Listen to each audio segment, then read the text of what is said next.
बैठ जाओ। तो अभी हम लोग जो टॉपिक कवर कर रहे हैं वो है संसद, और हम लोगों ने पहले ये देखा कि संसद हमारे पास क्यों है भैया, भारत के अंदर क्यों अनिवार्य है। मैं एक बार शुरू से लेके जहाँ तक हमने कवर किया ना वहाँ एक ब्रीफ रिवीजन करा देता हूँ ताकि जो लोग छूट भी गए थे उनका कवर हो जाए। ठीक है, बैठाओ, चलो पढ़ते हैं।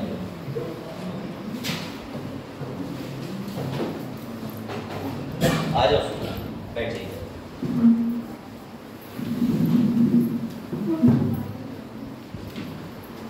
अब ध्यान से देखना, सबसे बड़ी बात सबसे बड़ी बात ये है कि मैंने आपको ये बताया था कि हमें संसद की आवश्यकता है क्यों। ठीक है, अगर आपसे कभी ये प्रश्न पूछा जाए कि संसद की आवश्यकता देश को क्यों है, तो याद रखना संसद विधि बनाने का काम तो करती है। आ जाओ, अभी बस शुरू हुआ है। और लोग क्या आ रहे होंगे? क्या वो इंटरनेट चलाना तुम्हें? इसमें क्यों देख रहे हैं? आ जाओ अश्वित, आ जाओ। चलो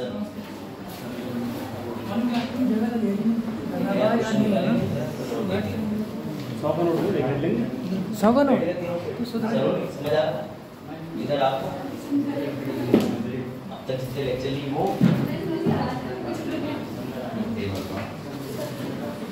क्या नहीं करें, हटा दें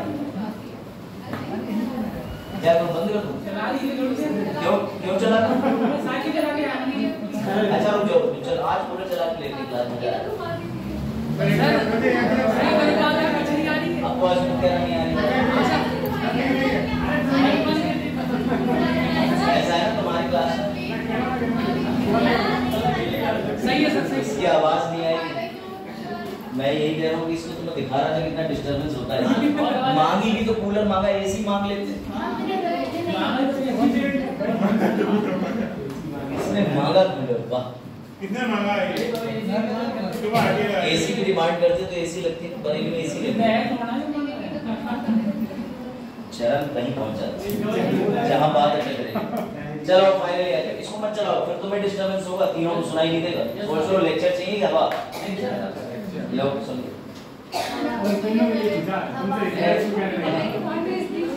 चलो वापस आ जाओ। नहीं कूलर वाली क्लास नहीं है भैया, हमारे सर में पंखा भी नहीं है। अब देखो ध्यान से, याद रखना। पहले मैं तुम्हें एक बार कंसेप्ट रिवाइज करा देता हूँ। पूरे इंडिया के लिए, पूरे इंडिया क्या हुआ? आ जाओ, अब जितने लोग आ रहे हैं उनको आने दो। They will miss the concept. पूरे इंडिया के लिए विधि बनाने की शक्ति यानी कि लॉ बनाने की शक्ति किसके पास है? संसद के पास। लेकिन हमने ऐसा किया क्यों, इसके पीछे कंसेप्ट समझना। थोड़ा हिस्टोरिकल तुम्हें लेके जाऊंगा। क्या पहले जैसे आप 28 राज्य 8 केंद्र शासित प्रदेश देखते हैं, यानी कि मेरे कहने का मतलब है 28 स्टेट 8 यूनियन टेरिटरी, क्या भारत ऐसा ही था? Very good. 4 खंड से भी पहले कैसा था? कितने प्रांत थे? 562 और रियासत 95। ठीक है, तो जब ध्यान से समझिएगा, जब पूरे देश को एकजुट करने की बात आई तो सभी लोग एक साथ नहीं थे। पहले अपना छोटा छोटा सभी लोग देश चलाते थे। फॉर एग्जांपल तुम्हें यहाँ से अगर पूरनपुर भी जाना हो तो वहां तुम्हें वीजा लेना पड़ जाता अगर पहले की तरह परिस्थितियां चल रही होती। कोई डाउट किसी को? अब ध्यान से समझना, इसलिए जब जितने भी प्रांत हैं सबको एकजुट किया गया, और जब सभी प्रांतों को एकजुट कर दिया तो हमें चाहिए था कि जितने भी प्रांत हैं सबको लेकर के हम विधि बनाए। देखो आगे तेज प्रकाश हो, सुनो आवाज आएगा तो ध्यान से सुनिए कि पूरे भारत की रियासतें एक साथ मिला दी गई, लेकिन उनमें चलता था राजा रजवाड़ा अपनी रियासत का सिस्टम। इस तरीके से कभी भी जैसे 125 करोड़ लोगों से पूछा जाए, 125 करोड़ लोगों से पूछा जाए कि भारत के अंदर कौन सा शासन कर दें, कि भारत के अंदर कौन सी नीति लागू कर दें, तो सबके सब अपने अपने विचार बताएंगे।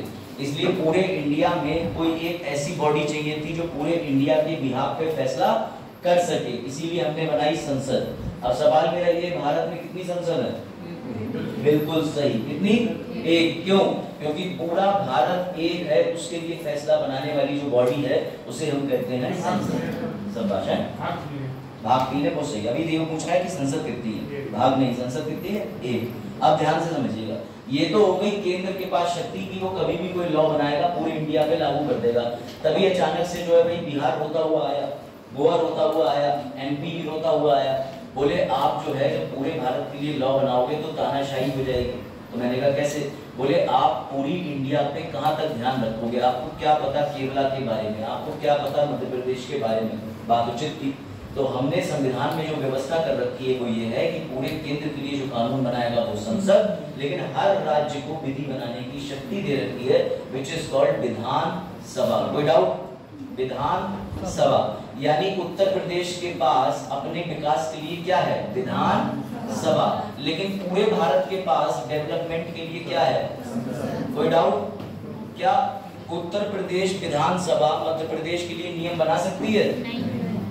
मध्य प्रदेश विधानसभा मध्य प्रदेश के लिए नियम बना सकती है?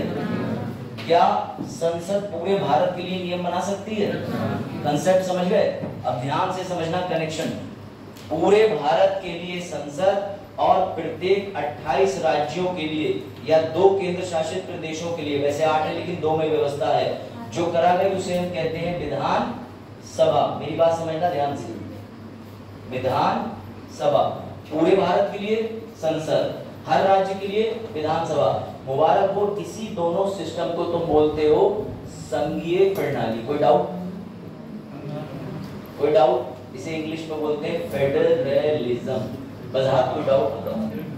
कनेक्शन समझे? फेडरलिज्म क्या है, इसको समझ में आया आपको? नहीं, क्या है फेडरलिज्म बताओ? Very good. संघीय प्रणाली का मतलब ये होता है कि हमारे पास केंद्र में व्यवस्था है जिसे हम संसद कहते हैं, वो पूरे भारत के लिए विधि बनाएगी, लेकिन हर राज्य को भी शक्ति देनी पड़ेगी। क्यों?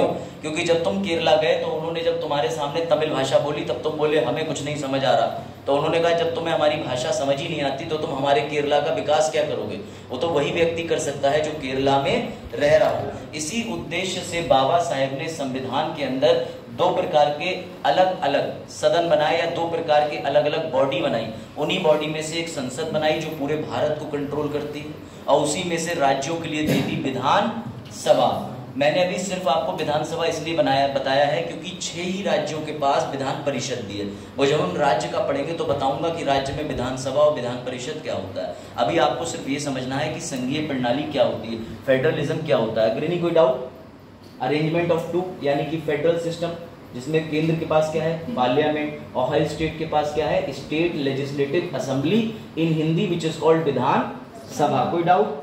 कोई समस्या? अब ध्यान से सुनना, ये जो 28 राज्य है ना, ये 28 राज्य, ये 28 राज्य फिर से उदास हो गए और रोने लगे। तब जाकर के 28 राज्य जब रोने लगे आलोक की तरफ। आलोक क्या हो गया? दुख के आंसू या खुशी के आंसू हैं? कल का लेक्चर छोड़ दिया, आज पूरा करा रहे सर, ले लिया। अरे देखो, इसे कहते हैं एक्सपर्टाइज। कुछ भी हो जाए लेकिन पढ़ाई नहीं छोड़नी चाहिए, समझे? देखो, अब जो 28 राज्य थे ना, इनके अंदर एक और दुख था। कोई बता सकता है इनका दुख क्या था? हमने तुम्हें दे दी ना शक्ति कि तुम लॉ बनाओ, तो फिर क्यों रो रहे हो?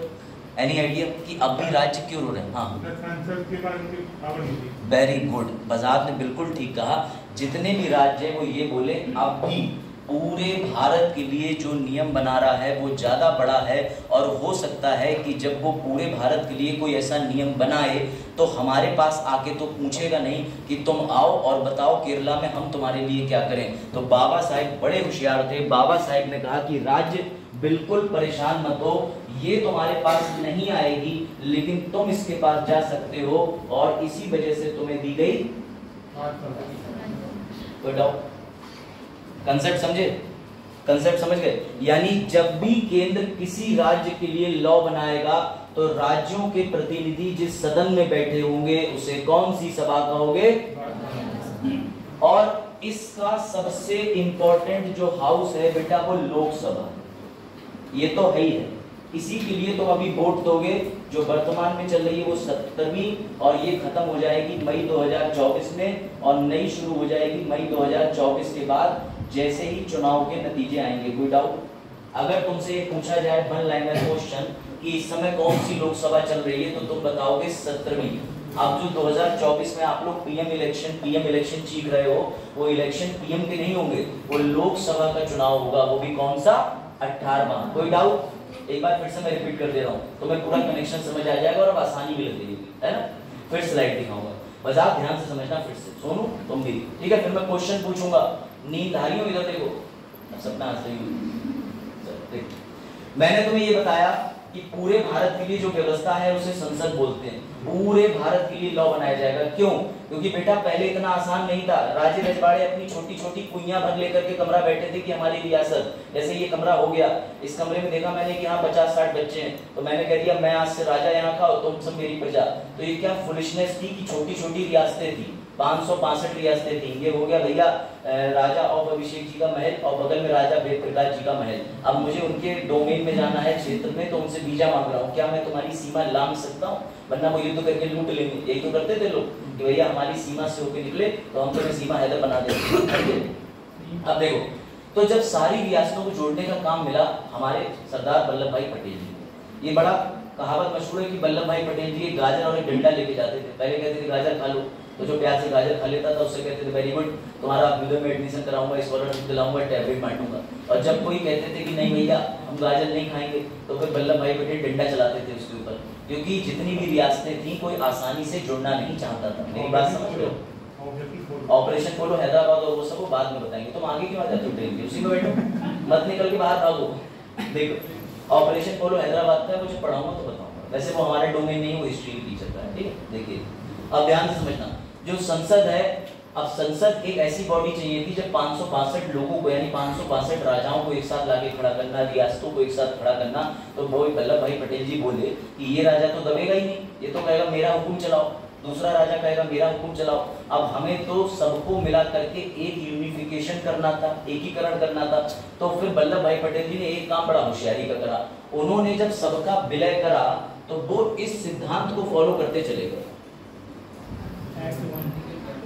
आर्टिकल 1 का सिद्धांत ये कहता है कि बेटा एक बार अगर तुम भारत नामक देश का हिस्सा बन गए तो तुम्हारी 7 पुश्तें क्या 70,000 पुश्तें भी पैदा हो जाएं, लेकिन हम तुम्हें भारत से अलग नहीं करेंगे। क्योंकि वल्लभ भाई पटेल जी जानते थे कि जिस दिन इनका विलय तो हम कर रहे हैं, लेकिन अगर इनको किसी दूसरे देश में संधि का मौका मिला या दूसरे देश में भागने का मौका मिला तो ये भाग जाएंगे, समझे? इसलिए वल्लभ भाई पटेल जी ने उनसे साइन कराया डॉक्यूमेंट ऑफ एसेशन, विलय पत्र, और उसमें एक ही शर्त लिखी थी कि हम तुम्हें पूरी छूट देंगे, तुम्हें जो करना है ये सुविधाएं मिलेंगी, इतना इतना पैसा मिलेगा, इतनी इतनी चीजें मिलेंगी, लेकिन एक बार जुड़ने के बाद बाहर नहीं जा सकते। इसी तरह से निर्माण हुआ अनुच्छेद 1 का, जिसमें लिखा हुआ है India that is Bharat shall be union of state. कोई डाउट? समझ गए? अगर कभी तुमसे पूछा जाए ऐसा कौन सा अनुच्छेद है जो एकता, यूनिटी के सिद्धांत को दर्शाता है, तो वो कौन सा अनुच्छेद है? हम सब एक। तो अनुच्छेद 1। कोई डाउट? यही बात कि हम सब एक रहेंगे कहां कहां लिखी है बेटा? सबसे पहले प्रियम्बल कहां लिखी है? प्रस्तावना, भारत की संप्रभुता, अखंडता, एकता लिखा है। कोई डाउट? तो प्रियम्बल के जो वर्ड हैं वो भी, और हमारा आर्टिकल 1 भी यही बात कहता है कि भारत एक है। तो जितनी रियासतें राजे रजवाड़े जोड़ दिए उन सबको मिला के हमने बनाया भारत। तभी एक दिन क्या हुआ, एक राजा उठे, बोले एक काम करो, आज जो ये सजावट कर रहे हो दिवाली की, इसमें कलर बदल के कोई और कलर डाल दो। उधर से दूसरे राजा उठे, कोई और डाल दो।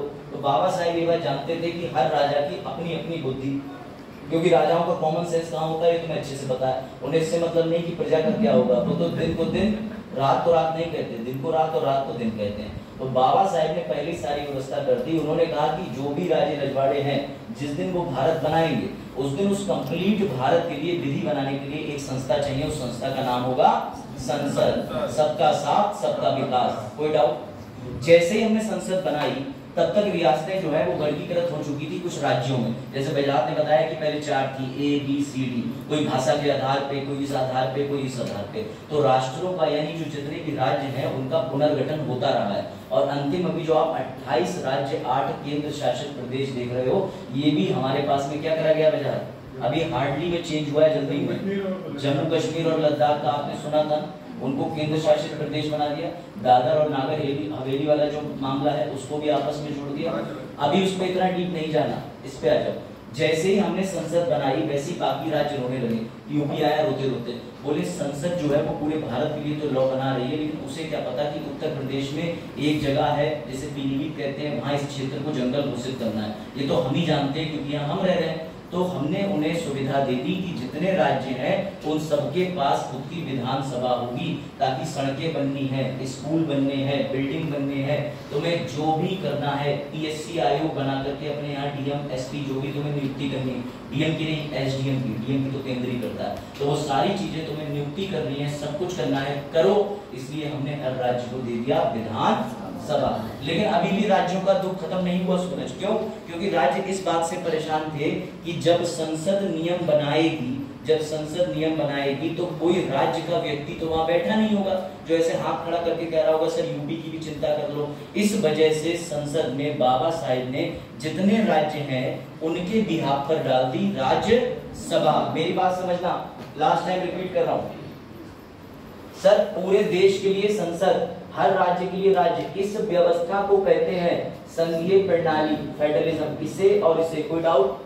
हर राज्य के पास अपनी विधि बनाने की शक्ति, भारत के पास अपनी विधि बनाने की शक्ति, फेडरलिज्म। लेकिन संसद चल के राज्यों के पास नहीं जा सकती, लेकिन राज्य तो संसद के पास चल के जा सकते हैं, विच इज कॉल्ड, कोई डाउट? तो बाबा साहेब ने संसद के अंदर एक राज्यसभा बनाई, एक लोकसभा बनाई। क्यों?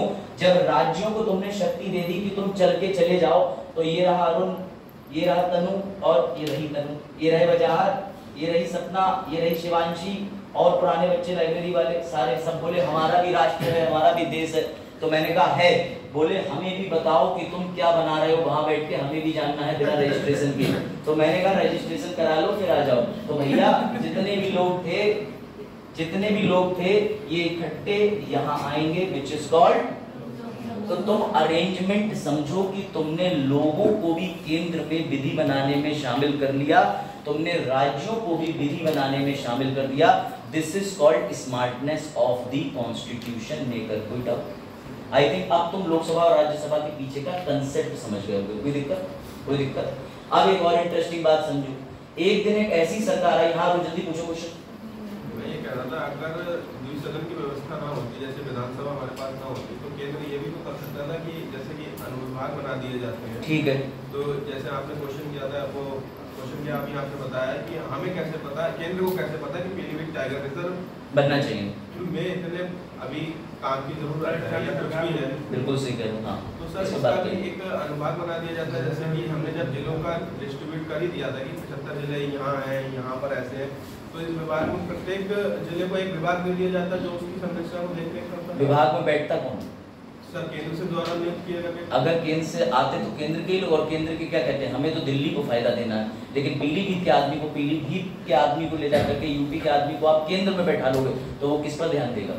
ये व्यवस्था समझो। Baba Saheb was very smart. DM साहब यहाँ आते हैं तो डीएम साहब को, मुझे कहना नहीं चाहिए ऑन कैमरा, कहा जाता है केंद्र का एजेंट। गवर्नर के लिए तो विवाद जो है वो यही है कि गवर्नर को बोला जाता है ये तो केंद्र का एजेंट है। क्यों?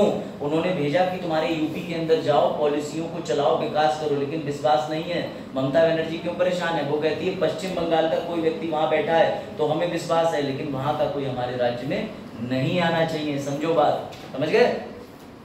अब ढूंढो इस बात को, पजल को। मैंने क्या कहा? लेकिन मैं सर ये भी कहना है कि डीएम सर आते हैं केंद्र के भेजे हुए हैं, वो भी नियुक्त किया गए हैं केंद्र के, तो वो भी तो अपना कार्य संचालन सुचारू। बिल्कुल बिल्कुल, मैं आपकी बात सहमत हूँ, लेकिन उन्हें भेजा इसलिए जाता है, ऐसा राज्य का मानना है कि जितनी भी केंद्र की व्यवस्था है उनको लागू करने, क्योंकि राज्य के पास शक्ति नहीं कि वो डीएम को सस्पेंड कर दे। वो निलंबित कर सकता है, ट्रांसफर कर सकता है, लेकिन हटा नहीं सकता है डीएम को, ये पावर होती है। तो वो परेशान रहते हैं। क्यों? जैसे उन्होंने डीएम साहब से कहा कि आज फीता कटना है, जरा व्यवस्थाएं कर दो। बोले मैं क्यों करूँ व्यवस्था, ये तो तुम्हारे सीएम साहब जाने, हो जानो। ऐसा होता नहीं है, लेकिन इस मामले में उन लोगों के साथ में होता रहता है। अब जो स्टेट पीसीएस के ऑफिसर होते हैं, जैसे पीएससी, डीएसपी, एसडीएम, ये भी थोड़ा डीएम साहब के ज्यादा दबाव में काम करते हैं। तो सरकारों को लगता है, लोकल विधायकों को, कि वो डीएम साहब जो है वो अपनी पावर का मिसयूज कर सकते हैं, उन्हें तो केंद्र से छूट मिली हुई है। बात समझे?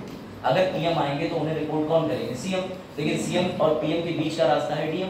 बात समझो? तो इस व्यवस्था की वजह से, चलो वापस आ जाओ, ये सारे प्रिंसिपल आगे चलेंगे। तुम्हारे जो डाउट ऑफ क्वेश्चन है ना वो अपने दिमाग में रखो और पूछा करो, लिखा करो। आगे बढ़े? कोई डाउट यहाँ तक? अब समझो, बड़ा इंटरेस्टिंग चीज। हाँ, स्थानीय सरकार की व्यवस्था करी गई है, आ रहे हैं उसे। कहाँ पे? स्थानीय सरकार को इसलिए नहीं लिया गया, उसके पीछे कारण समझो। मान के चलो 7 लाख गांव है, ठीक है? तुम्हारे पास सीटें हैं 550, सीटें 250, करो जरा, बुलाओ एक एक गांव के प्रधान, बुलाओ। सेंट्रल विस्टा कम पड़ जाएगा, पूरे पीलीभीत में प्रधान ही प्रधान भूख लगी है। उन्होंने कह दिया गांव भी किसी राज्य के अंतर्गत आता है तो वहां का प्रधान जो है वो जिला पंचायत कार्यालय में जाके समस्या रखेगा, डिस्ट्रिक्ट के डीएम को बताएगा, डीएम सीएम तक पहुंचाएंगे और उनमें से उठ के एक व्यक्ति आ जाएगा विधानसभा में, बस। लेकिन फिर भी उन्होंने तुम्हारे हाथ में पावर दे दी 73वें संविधान संशोधन से। भी बता, थोड़ा सब्र तो करो, जलेबी बनते पे ही गरम गरम तुरंत मैदा उठा लिया, अरे बन नहीं पाई। अब देखो सब पे आएंगे, ये इसीलिए मैं तुम्हें समझा रहा हूँ, स्लाइड से नहीं समझा रहा, ताकि बेसिकली तुम समझ पाओ, उसके बाद स्लाइड पे आएंगे। अब देखो एक और व्यवस्था, कभी मत भूलना सर, संसद और राज्यों को दी हुई विधानसभा और केंद्र को दिया हुआ संसद, अगर ये व्यवस्था की बात करें तो इसे क्या कहते हैं, संघीय। संसद के अंदर राज्यसभा और लोकसभा, बेटा इसे यही नोट कर लेना, इसे कहते हैं द्विसदनीय प्रणाली, इंग्लिश वालों बाइकैमेरलिज्म। ये ऐसे लिखो, ये प्लस ए बाइकैमेरलिज्म, ये प्लस ये फेडरलिज्म, इसे लिखो, नोट करो, डायग्राम बनाओ। इस स्लाइड में नहीं है डायग्राम, ये मैं तुम्हें अपनी समझ के हिसाब से समझा रहा हूँ। क्या बनवाया है? ये कहाँ बनवाया था? ये नहीं बनवाया, तुमने खुद बनाया था। सूरज, इसमें कोई डाउट? इधर पीछे कोई डाउट? समझ में आ रहा है कि लोकसभा क्यों है, राज्यसभा क्यों है, विधानसभा क्यों है? अब सबसे बड़ा सवाल देखें कितने बच्चों को याद होगा। सलोनी बताओ, राज्यसभा लोकसभा द्विसदनीय प्रणाली बोली जाती है किस देश से ली है? चुप रहेंगे सब, कोई और सलोनी नहीं है क्लास में। हाँ सलोनी, फिर से मेरा प्रश्न सुनिएगा और एकदम रिलैक्स होकर अच्छे दिमाग से आंसर देना, प्रयास करना। नहीं दे पाई कोई समस्या नहीं।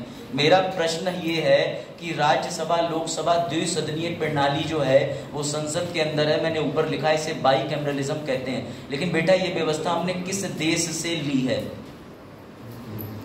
किस देश से? शिवानी कहाँ गई? शिवानी आई है? हाँ बताओ शिवानी, कौन से देश से ये व्यवस्था ली है? सर मौसा की गांव से। हाँ कौन से देश से? नाम से। इधर पीछे कौन से देश से व्यवस्था ली है ये? अब मैं सवाल पूछता चलूंगा वरना तुम्हारे दिमाग से संसद गायब हो जाएगा और सांसद तो गायब ही है। जो भी उन्हें नहीं पता, उनकी शक्ल मत देखो, उन्हें इतना पता होता वो तुम्हारे साथ नहीं बैठ रही होती, आगे बैठती। मित्रता खत्म कर लो क्लास में। क्यों? क्योंकि तुम मित्र से पूछोगे वो कहेगा जब मेरे में अंदर में क्षमता नहीं है बनने की, ये क्यों बने? वो कह रही ठीक है। कौन सा देश है बेटा बताओ? आपस में सहमति करके तब भी ब्रिटेन ही ला पाए, यूके लिखा था, बात एक ही है। सबने यहाँ पे रेफरेंडम मूव कर दिया, तुझे ब्रिटेन लग रहा है, तुझे भी। तो जब 3 को लग रहा है तो सब तो ऐसे ही, सबको तो लगवा ही देंगे। बोलो ब्रिटेन। हे प्रभु, क्या आंसर है सलोनी? यूके, ब्रिटेन, लंदन, कुछ भी बोल दो वही चलेगा। बजाज क्या आंसर है? बराबर। अच्छा जब मैं ये बोलता हूँ ना ये ऐसे, तो बजाज कहते हैं उत्तराखंड। वैसे मैंने जोक ही चलाया था, लेकिन ये जोक सत्यता ना हो जाए किसी दिन। ठीक है देखो, तो फिलहाल मेरी बात समझो वापस से, तुम्हारे लिए एक्स्ट्रा स्मूथ तरीके से आसान चीजें कर रही हैं, समझ लो। फिर से मैं रिकॉल कर रहा हूँ, ये डायग्राम तुम्हारे जहन में बैठ जाना चाहिए। पूरे भारत के लिए संसद, राज्यों के लिए विधानसभा, क्योंकि राज्य अपना विकास अपना खुद कर सके। लेकिन संसद के बगल में लिख लेना सबका साथ सबका विकास, पूरे भारत के लिए यही काम करती है। कोई डाउट? अब जैसे ही राज्यों से पूछा कि तुम्हें दे तो दी शक्ति, अब क्यों रो रहे हो? राज्य बोले संसद ने चोरी चुपके से कमरे में बैठ के नियम बना लिए, हमें पता कैसे चलेगा? तो बाबा साहब बोले पता मत करो, चिंता मत करो, संसद तुम्हारे राज्य में नहीं आ सकती, लेकिन जितने राज्य हैं वो तो संसद जा सकते हैं। तो हमने पूछा कैसे? तो बाबा साहब ने कहा बेटा राज्यसभा नाम का एक स्थान बनाया जा रहा है, कमरा, जिसमें हर राज्य के आबादी के हिसाब से चयनित लोग पहुंचेंगे। कोई डाउट? कोई डाउट? तो लोग चीख पड़े, बोले राज्य का ही फायदा देखो, हमारे बारे में कौन बताएगा? हमारा कष्ट, बेरोजगारी चल रही है 10 साल से, वो बेरोजगारी नहीं जा रही, एग्जाम नहीं निकल रहे हैं, हमारा कष्ट कौन सुनेगा? तो संसद ने कहा बात तो सही है, संसद तो लोगों की है, इसीलिए संसद ने लोगों को भी बुला लिया। और जब लोग भी पहुंचे, राज्य भी पहुंचे, तो मुबारक हो, ये व्यवस्था बन गई द्विसदनीय व्यवस्था। कोई डाउट? शिवांशी दीदी आज नहीं ना, सुन सीटें बदल ली, दीदी सुनवी, गुड, सायरा, मुस्कान, सबके नाम सही है। मिश्रा जी, गुड। तेज, तेज का नाम क्यों? कौन कह रहा है तेज का नाम? कोई यहाँ जागरण चल रहा है, 10-10 रुपए की अरदास लगवा रहे हैं उसमें, बोले सर तेज के ऊपर कोई। चलो देखो एंजॉय करो, लेकिन देखो तो भैया अब आखिरी बार तुमसे एक चीज मैं पूछ रहा हूँ, बता दो, संसद और राज्यों में विधानसभा की व्यवस्था को क्या कहते हैं? फेडरलिज्म, संघीय प्रणाली। संसद के अंदर दो सदन, एक उच्च एक नीचे, यानी कि भैया एक लोक एक भैया हो गया राज्य। इस व्यवस्था को क्या कहते हैं? Very good. अब आता है सोनू से गोल्डन क्वेश्चन। सोनू, एक दिन तुम्हारी सरकार आ गई, अब देखना सोनू की सरकार का नाम भी स्पेशल है, सोनू चरण पार्टी। ठीक है, सोनू ने कहा मुझे अपने जैसा युवा प्रतिभाशाली नेता चाहिए, तो चरण बोले मेरे से बेटर कोई कौन सकता है। तो भैया सोनू चरण पार्टी, ठीक है, सोनू चरण पार्टी एक दिन सत्ता में आई और इसने सीटें जीत ली लोकसभा की 273 प्लस। कोई डाउट? मेजोरिटी उसी की बनती है जो आधे से ज्यादा सीट जीत ले, कोई दिक्कत? अब जैसे ही सीट जोड़ी तो सोनू को एक बात बड़ा बुरी लगी थी। कैसे? एक समय सोनू गुजरात का पेपर देने गए थे, तो गुजरातियों ने इडली बोल करके और जो कुछ और खिला दिया, समझ गए? मांगी थी इनने इडली, उन्होंने इन्हें दे दी भैया जलेबी। अब सोनू पूरे रास्ते जलेबी लेके भटकते रहे, पेट भी नहीं भर रहा है और भैया जलेबी भी नहीं खाई जा रही। तो समझो, तो सोनू ने उसी दिन कसम खा ली थी, या तो मैं आईएएस बनूंगा या नेता बनूंगा, और नेता छोटा मोटा नहीं बनूंगा, ऐसा बनूंगा कि गुजरात को परेशान कर दूं। फिर भैया सोनू नेता बने, लोकसभा में गए, सरकार बनाई। तभी सोनू ने दिमाग लगाया, सोनू बोले गुजरात, गोवा, मध्य प्रदेश जितने भी राज्य हैं, एक काम करता हूं, उन राज्यों को यहीं तक सीमित रहने देता हूं, ये वाला जो सदन है इसको मैं मिटा देता हूं। क्या ये संभव है? मेरी बात समझना। सोनू चरण पार्टी पहुंची, बोले ऐसा है राज्यसभा के अंदर जितने भी राज्य हैं वो आके बैठ रहे हैं, बड़ा डेवलपमेंट की बातें कर रहे हैं, चलो हम एक काम करते हैं, राज्यसभा कोई संविधान में संशोधन कर देते हैं आर्टिकल 79 में, क्योंकि वहीं लिखा हुआ है कि राष्ट्रपति होगा, लोकसभा होगी, राज्यसभा होगी। हमने बेसिक आर्टिकल में जाके कटिंग मार दी, कट गया राज्यसभा। एग्जाम्पल दे रहा हूँ, क्या ये संभव है? हो गया, अपने ऊपर गोली मारना। अच्छा, कैसे? राज्यों को सुनाओगे, खत्म कर दो। बिल्कुल आप सही आंसर दे रहे हो, लेकिन उसे वैलिड शब्द मैं दे रहा हूँ। आपका आंसर ठीक है, लेकिन उसे वैध शब्द मैं दे रहा हूँ, लेकिन आंसर इनका ठीक। अब ध्यान से सुनना, इसके पीछे दो मजेदार चीजें हैं। सबसे पहली व्यवस्था तो ये है कि जैसे ही सोनू, यहाँ पर सोनू की पार्टी जीत के आई, अब यहाँ पे सोनू की भैया पार्टी के पास है 273 प्लस सीटें और लोकसभा में टोटल सीटें हैं 545। कोई डाउट? सोनू ने यहाँ होके ये बिल पढ़ा, ये बिल कट ये मैं राज्यसभा को खत्म करना चाहता हूँ। मान लो यहाँ से ये बिल हो गया पारित। पारित का मतलब हुआ पास। जैसे ही बिल ये राज्यसभा जाएगा तो राज्यसभा के सभी सदस्य एक दूसरे की शक्ल देखेंगे और हंसेंगे, कहेंगे हम क्या मूर्ख हैं जो हम सुसाइड करने के नोटिस पे साइन करेंगे। मेरी बात समझे? जो बजाज ने कहा वो बिल्कुल जबरदस्त आंसर है, वेरी गुड बजाज ने, सुबह बताया था बैठ वो बात की हैं, लेकिन बजाज को ये पता था, डिस्कशन हुआ था इस पे पिछले साल, तो बजाज ने उस समय भी आंसर दिया था। देखो, अब जैसे ही बिल राज्यसभा पहुंचेगा, राज्यसभा कहेगी तुम हम ही से कह रहे हो कि हमें पोस्टमार्टम करने की इजाजत दे दो जबकि हम जिंदा हैं, क्या हम कभी साइन करेंगे? नहीं करेंगे। और दूसरी बात, मान के चलो कि कभी राज्यसभा के अंदर ऐसे बैठ भी गए कुछ लोग जो किसी राज्य को खत्म करने के लिए प्रेरित हों और खत्म करना चाहें, तो इसकी व्यवस्था तुम्हारे जुडिशरी ने कर दी है। सर जुडिशरी ने व्यवस्था कर दी है, कौन सी? बजाज समझो पॉइंट। फेडरलिज्म को केशव नंदा भारती में ऑलरेडी डिक्लेयर करा जा चुका है मूल करके दिखाओ। बताओ। हाँ बताइए। दो रास्ते बनेंगे, एक तो रास्ता में बिल पास होगा, अब पास हो गया फिर लोकल विधानसभा होती है, वहाँ भी जाएगा बिल 2/3 मेजोरिटी के लिए, बिल्कुल ठीक।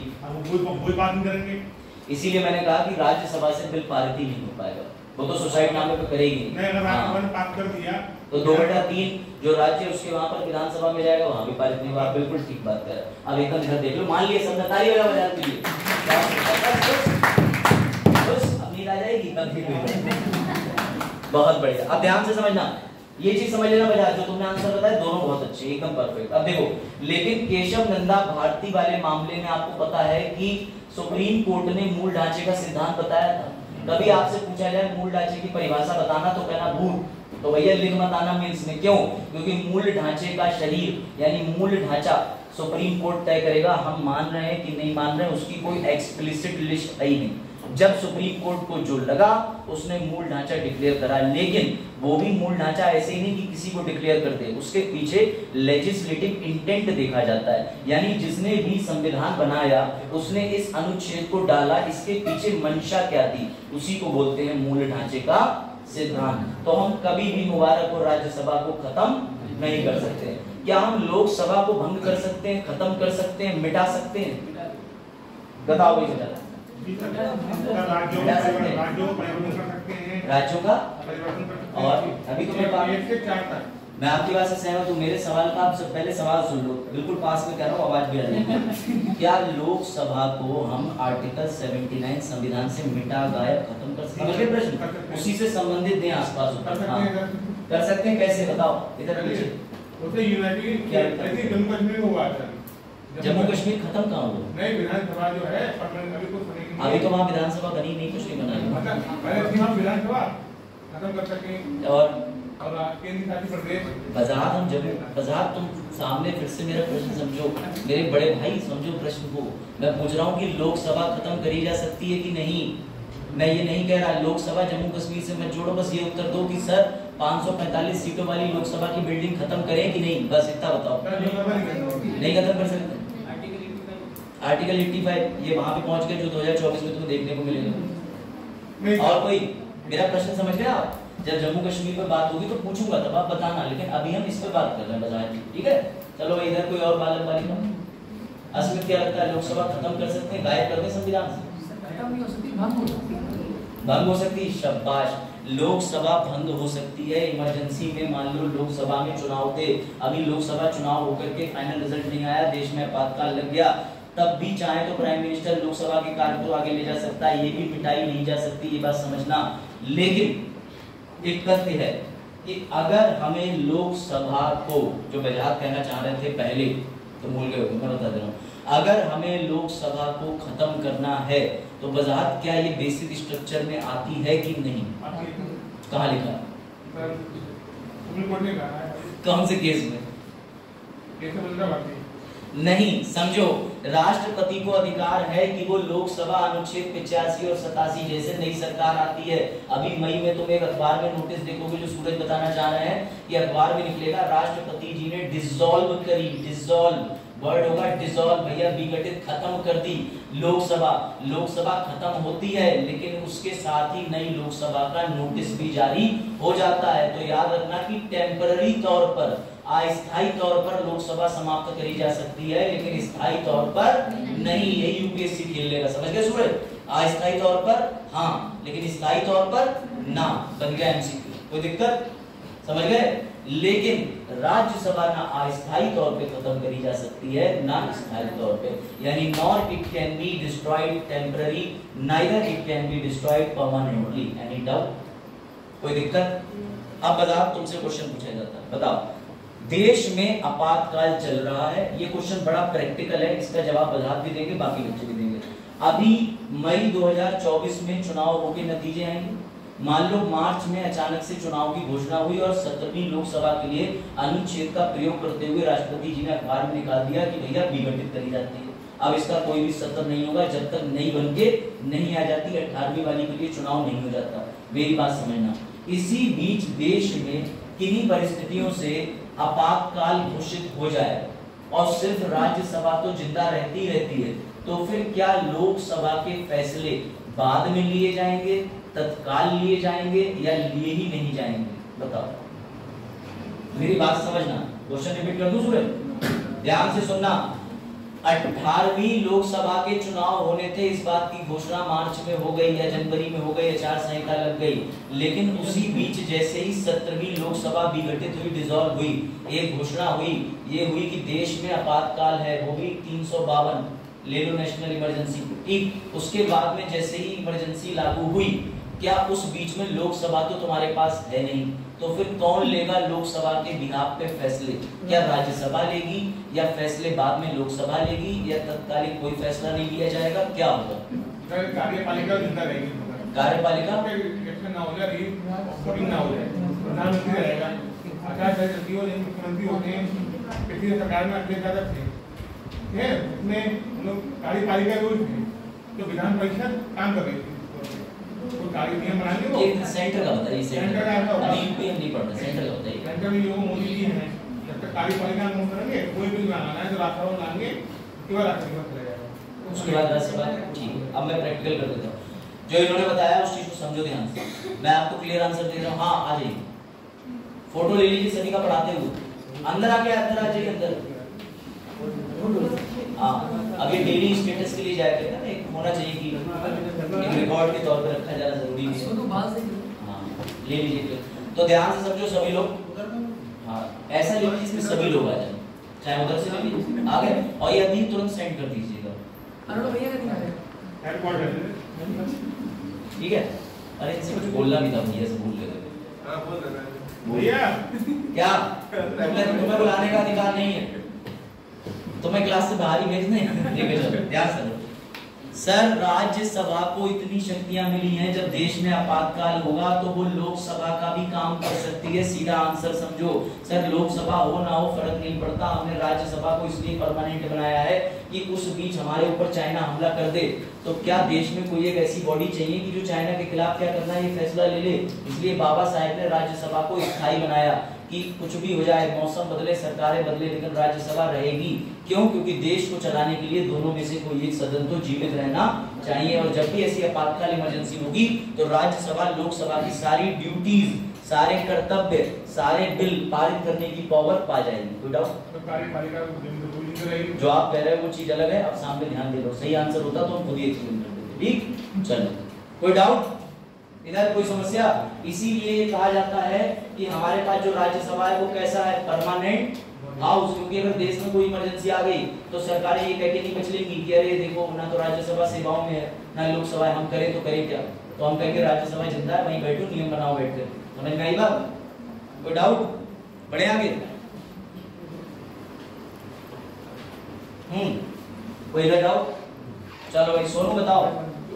सर राज्यसभा के पास कार्यकारी प्रमुख तो होता नहीं है ना, राज्यसभा के पास कार्यकारी प्रमुख नहीं होता, लेकिन राज्यसभा के पास राष्ट्रपति जाके सारे फैसले लेंगे क्योंकि शासन के दौरान। और अगर सरकार, जैसे जो बजाज ने कहा, आपको पॉइंट आएगा आगे, अभी तुम्हारे जो शब्द थे वो रिकॉल होंगे, लेकिन आगे वाली सिचुएशन बजाज को पढ़ाना अलग से गलत साबित हो जाता। बजाज घर पे पढ़ लेते हैं हमसे और फिर यहाँ आके गलत टाइम पे बोल देते हैं। हमारी बिल्ली हम ही घूमिया, हमारा बंदर हम ही हड़का। चलो अब बढ़े आगे, समझो। अब आप लोगों को एक चीज बेसिक समझनी है कि आपने संसद के अंदर दो सदन होते हैं, समझ लिए। फिर से लास्ट क्वेश्चन बताओ जावेद, संसद के अंदर लोकसभा राज्यसभा इन्हें कौन से सदन बोलते हैं, किस देश से लिए हैं? Very good. कौन सी प्रणाली है ये? द्विसदनीय प्रणाली। ये जो द्विसदनीय प्रणाली है इसका फायदा मैं तुम्हें बता चुका हूँ। क्या फायदा है बताओ? दीपमाला, दो सदन होने का क्या फायदा है? लोकसभा और राज्यसभा क्या बेनिफिट है? हमने क्यों डबल डबल बना रखे हैं? अब बताओ बता। दोनों के तो आज 3 घंटे रुकना है। गलत जवाब। भैया रहने दो, तुम लोग पढ़ के भूल जाते हो। तुम्हें 1.5 घंटे में लेक्चर कम पड़ रहा है। अश्मित क्या जरूरत है? जो भी आंसर दो गलत सही में प्रयास करो। लोकसभा राज्यसभा हमने क्यों ये द्विसदनीय प्रणाली उठाई? आलोक को आंसर पता है, आलोक को मैं याद दिलाऊंगा, याद आ जाएगा। अरे तुम्हें लड्डू वाला एग्जांपल दिया था कि नहीं? अगर अमेरिका में ये डबल सिस्टम, यानी सीधे समझो देश में दोनों सदन हैं और देश को कोई बिल पारित करना है तो पहले लोकसभा में जाएगा कि नहीं? वहां एक एक उसके हिस्से पर, एक एक अक्षर पर विचार विमर्श वोटिंग होगी कि नहीं होगी? लेकिन अभी लोकसभा कुछ चूक कर गई हो तो वो राज्यसभा जाएगा, राज्यसभा में भी उस पर डिटेल डिबेट डिस्कशन वोटिंग होगी कि नहीं? होगी कि नहीं? इसीलिए हमने ये द्विसदनीय प्रणाली उठाई है, क्योंकि ज्यादा लोग तो हम रिस्क नहीं ले सकते। हमें accountability, doctrine of check and balance, यानी कि जांच और नियंत्रण के सिद्धांत का पालन। चलो भाई आप समझ गए? ठीक है, तुम लोगों के लिए क्वेश्चन है। चलो अब समझो आगे। सबसे पहली चीज ये, संसद के क्या कार्य होते हैं? तो संसद के कार्य होते हैं सत्र चलाना, दूसरा होता है सत्र को रोकना। सर संसद में सत्र को कौन रोक सकता है? राष्ट्रपति, लेकिन घोषणा स्पीकर महोदय करते हैं।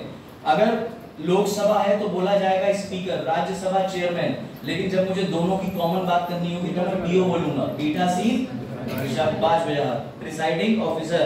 अब ये देखो कितने बजट होते हैं भैया, बताओ भैया, तुम जाओ। मैंने कहा कितने बजट होते हैं? Very good. कितने सत्र होते हैं? कौन कौन से? चलो ये तुम्हें बता दिया था ना।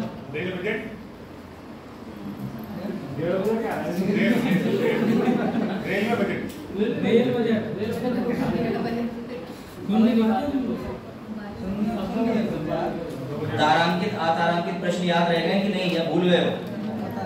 याद है? संसद में दिनचर्या क्या होती है, कितने बजे टाइम शुरू होता है, कितने बजे खत्म होता है, ये याद है ना सभी को? चलो बताओ उधर नए छात्र, आप बताओ। नए मतलब पुराने वाले। राजू शर्मा, मेरे पास यही नाम से होती है यार। शिवी, इतनी सिली हो गई है यार, आप हो तो के मैसेज आते हैं। चलो ठीक।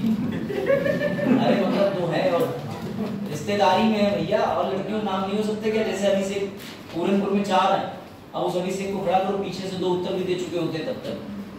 देखो बजाज सामने 11 बजे से 12 बजे को कौन सा काल बोला जाता है?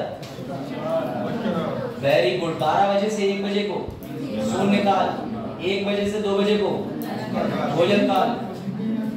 अरे लंच भाई, लंच। याद रखना, लोकसभा में लोग ज्यादा हैं तो वो 2 बजे से लेके 6 बजे तक काम करती है। राज्यसभा में लोग कम है तो 2 बजे से 5 बजे तक काम करती है। सर इनका टाइम घटाया, बढ़ाया, कम करा, या ये सब किया जा सकता है? हाँ जी किया जा सकता है। ये देखो, और ये तथ्य पढ़ना, इसके बारे में पढ़ो। प्रत्येक संसदीय बैठक का पहला घंटा प्रश्नकाल के लिए निर्धारित होता है। हालांकि 2014 में राज्यसभा में प्रश्नकाल को सुबह 11 बजे से दोपहर 12 बजे तक कर दिया गया था। मतलब ये जो टाइम है इसको चेंज किया गया, पहले कुछ और था तो ये फैक्ट हो गया कि हाँ सर जो अभी आपने पीछे चार्ट दिखाया उसके टाइम को आगे पीछे किया जा। कोई डाउट? शाबाश। शून्यकाल क्या होता है ये भी छोड़ दो। अब ध्यान बस एक ही बात का रखना कि सर 11 बजे सब आ गए, 12 बजे तक क्वेश्चन पूछ लिए, अब उन्हें 2 बजे से जो काम करना है इसके सारे निर्णय लिए जाते हैं 12 से 1 शून्यकाल में। शून्यकाल में एक मसौदा बनाया जाता है, एक ब्लूप्रिंट बनाया जाता है कि आज कौन सी चीजें डिस्कस करनी है, कैसे डिस्कस करनी है। कोई डाउट? सर संसद के जो सारे काम होते हैं वो चलते हैं बेटा 2 से 6 के बीच में। और सर जो बीच में आता है उसको कौन सा बीच में? बीच में क्या चीज? मतलब जब सदन चालू हो गया, हाँ सुन लो, हाँ सदन चालू हो गया तो बीच में आता है वो क्वेश्चन पूछ सकता है? बीच में आता है जो क्वेश्चन, हाँ पूछ लेगा अगर उसको क्वेश्चन प्रस्तावित है और उसके खिलाफ लोगों ने व्यवस्था का प्रश्न नामक प्रस्ताव नमूद किया हो। पॉइंट ऑफ ऑर्डर अभी पढ़ेंगे, कल बताया था वैसे जी।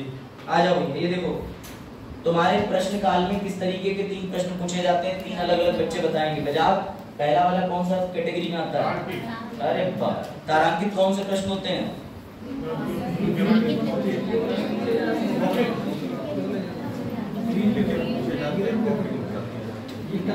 3 श्रेणी के प्रश्न होते हैं जो प्रश्नकाल में। इसके बाद आ रहा है तुम्हारे लिए नया टॉपिक, तो ये लास्ट चीज है, इसको समझ लो फिर हम आगे बढ़ते हैं सीधा। सबसे पहले होते हैं भैया गदर पिक्चर के तारा सिंह, तारांकित प्रश्न, वही नाम था ना उनका उसमें, अब बड़ा इंटरेस्ट आ रहा था। अमीषा पटेल का वो नहीं याद है? सकीना, सकीना और सकीना के अब्बू का यही जानना चाह रहा था। ससुर, बहू और पुत्र सबके नाम रटे बैठे हैं, पूरी पिक्चर चल रही है। सोनू का काम ही यही है, बोले सकीना से बात करनी है तो पहले अशरफ अली का रिश्ता भिजवाना पड़ेगा। पापा के बारे में तो रहते कहाँ थे अशरफ अली? देखा सब पता, ये तो अरुण को भी पता है। कहाँ है राजभवन? कहाँ बजा? देखो जब आप जाएं सकीना से बात करने तो बाजार तो लेके जाए, समझ रहे हो? करेक्शन और अब्बू मैं भी जाऊंगा। चलो ये देखो गदर 3 मत बनाओ, ध्यान दो। प्रश्न काल के समय में बेटा 3 तरीके के प्रश्न पूछे जाते हैं, इसको ध्यान से समझो और याद रखना क्रिएटिविटी के साथ। पहला तारा वाले प्रश्न, स्टार। सर इनके लिए जैसे ही, अब इसमें मैं तुम्हें राहुल गांधी जी की सिचुएशन बता दे रहा हूँ, समझ जाओगे। एक दिन राहुल गांधी जी को प्रश्नकाल में किसी ने बता दिया कि तुम प्रश्न पूछ सकते हो। Rahul Gandhi ji was very happy, बोले अरे वाह मैं तो यूट्यूब पे ही पूछता था, मैं सामने पूछूंगा। तो जैसे ही वो संसद के अंदर गए, उन्होंने संसद के अंदर एक खिड़की होती है, एक भवन, एक रूम होता है, उस रूम में गए और उन्होंने वहां जाके कहा कि मैं I want to ask some question to the minister, मुझे पन्ना दे दो। तो वैसे ही खिड़की से आवाज आई, हरे रंग का, सफेद रंग का, गुलाबी रंग का। अब हमारे आदरणीय राहुल गांधी जी वापस भाग के गए शशि थरूर के पास, बोले कौन सा प्रश्न पूछूं, बताते क्यों नहीं हो? तो उन्होंने कहा, शशि थरूर जी ने, बेटा अभी तुम ना मिनिस्टर जी को सामने खड़ा करके उनके मुंह से शब्द निकलवाओ, ओरली पूछो। तो राहुल गांधी जी भाग के गए, उन्होंने हरे रंग का पन्ना ले लिया और ग्रीन कलर के पेपर पे एक स्टार बनाया और लिख दिए 20 प्रश्न। सर जैसे वो 21वां प्रश्न लिखने जा रहे थे तभी पीछे से आवाज आई, बस कर बेटा बस कर, 20 से ज्यादा प्रश्न तारांकित वाले पर अलाउड नहीं है। तो राहुल गांधी बोले, अच्छा तो कोई बात नहीं, मैं एक ही क्वेश्चन के अंदर इतने शब्द लिख देता हूं कि मंत्री जी पढ़ते पढ़ते थक जाएंगे, देखो दोनों लोग। तभी अचानक से शशि थरूर जी ने कहा, नहीं तुम 150 से ज्यादा शब्द लिख नहीं सकते हरे पेपर पर, यानी मैक्सिमम 20 क्वेश्चन और प्रत्येक क्वेश्चन के लिए वो वर्ड लिमिट है वो 150। कोई डाउट?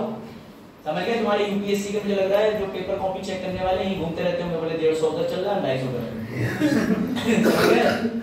तो देखो भैया, वैसे ही राहुल गांधी जी ने हरे रंग का पेपर लिया, 150 शब्द लिखे, 20 क्वेश्चन बनाए, 20 क्वेश्चन बनाने के बाद भाग के गए और तुरंत ही दे दिया हमारे राफेल जिनके संरक्षण में है, वो है हमारे डिफेंस मिनिस्टर राजनाथ सिंह जी। लेकिन राजनाथ सिंह जी बोले अभी कुछ दिन बाकी हैं। तो हमारे रागा बोले कि दिन बाकी है मतलब, बोले तुरंत ही आंसर मैं नहीं करूंगा, आज तुम मुझे ये प्रश्न दे दो जाकर के पार्लियामेंट्री कमेटी को, वो देगी डिफेंस मिनिस्ट्री को, फिर मुझे 15 दिन का टाइम मिलेगा, मैं 15 दिन के अंदर या 15 दिन बाद किसी भी दिन तुम्हें एक नोटिस दूंगा कि आज प्रश्नों का उत्तर देने वाला हूं, तुम आ जाओ। कोई डाउट?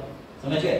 तो राहुल गांधी जी को उनके सभी प्रश्नों के उत्तर दिए जाएंगे, लेकिन अगर वो हरे रंग का पेपर है, स्टार बना हुआ है, 20 क्वेश्चन है, तो हमारे राजनाथ सिंह जी को मौखिक तौर पर ही उत्तर देने होंगे। किस तौर पर? मौखिक।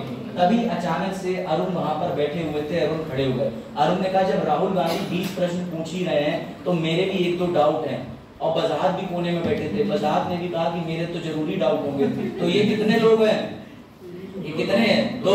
तो बेटा जैसे ही राहुल गांधी जी ने 20 क्वेश्चन पूछना शुरू करे, इन 20 क्वेश्चन के प्रत्येक क्वेश्चन के साथ 2 डाउट भी खड़े हो गए। और हर क्वेश्चन पे कितने डाउट अलाउड है? 2।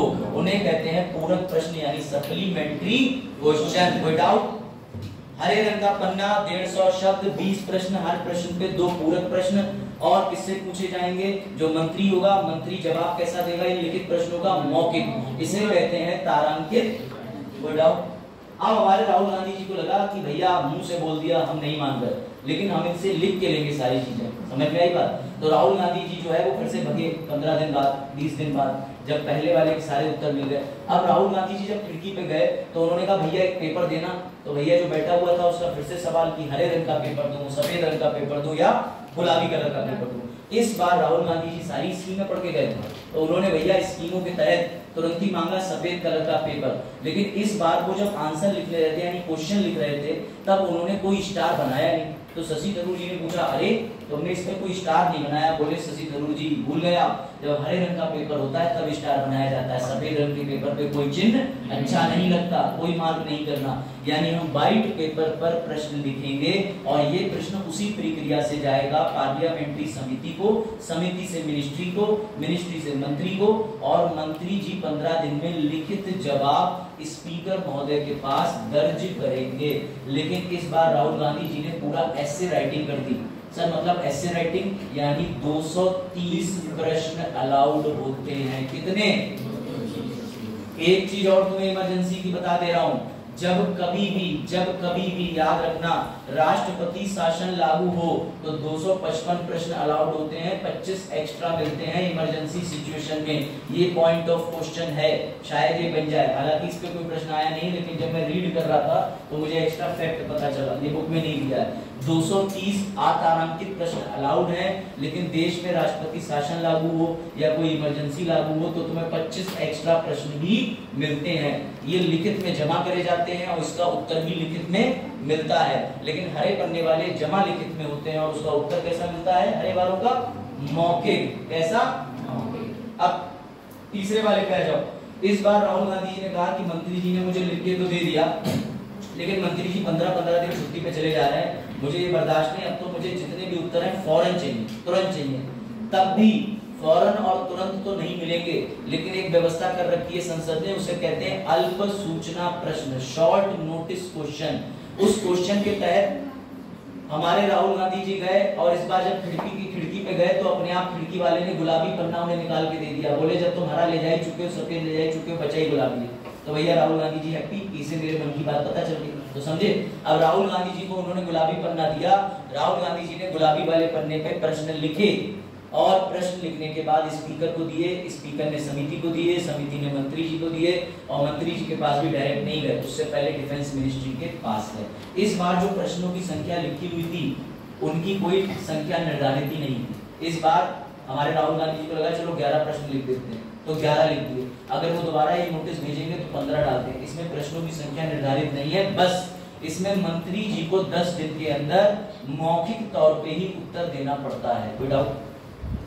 सभी प्रकार की इमरजेंसी में 255 क्वेश्चन पूछ रहे हैं। हाँ 25 एक्स्ट्रा।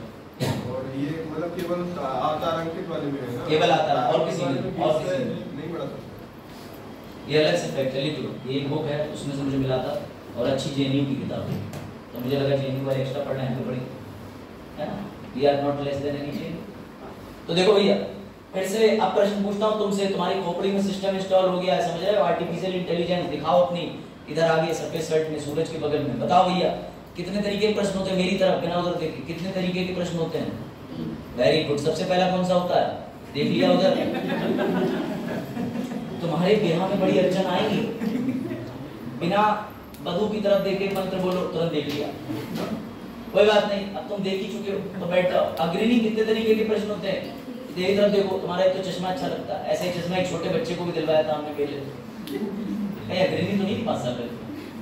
अच्छा चलो देखो, बताओ अग्रणी कितने तरीके के प्रश्न? 3। पहला कौन सा? तारा सिंह। अरे वाह, मेंस में मत लिखाना तारा सिंह, उधर से लिखा आएगा अशरफ अली हूं मैं कॉपी चेक करने वाला, सकीना यही रहेगी, जीते।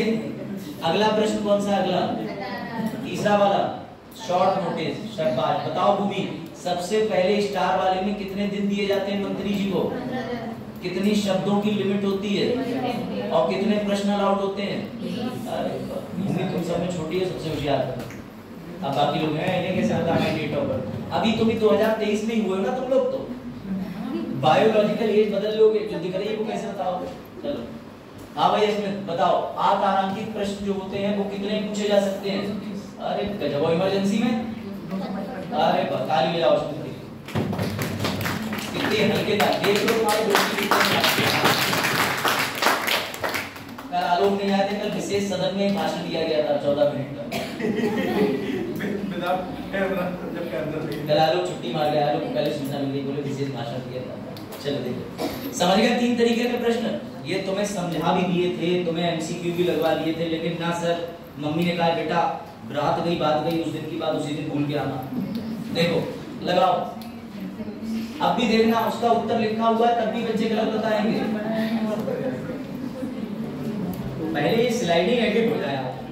चलो भाई, अब तुम्हारे लिए गोल्ड टाइम है, इसको ध्यान से समझ लेना। दिस इज प्योर कंसेप्ट, ये मैंने बताया था कल, सारे रूल बताए थे ये वाले, क्यों भूल जाते हो? ये क्या लिख लिए थे? सही है। आज प्रस्ताव में आगे बढ़ते हैं। क्या करें, नए बच्चे आते रहते हैं, बताते रहते हैं। नींद आ रही है? चरण 16 तो आओ चरण, तुम्हारे लिए आज नई स्लाइड अपडेट कर दी है, आज नई स्लाइड पे आते हैं। चलो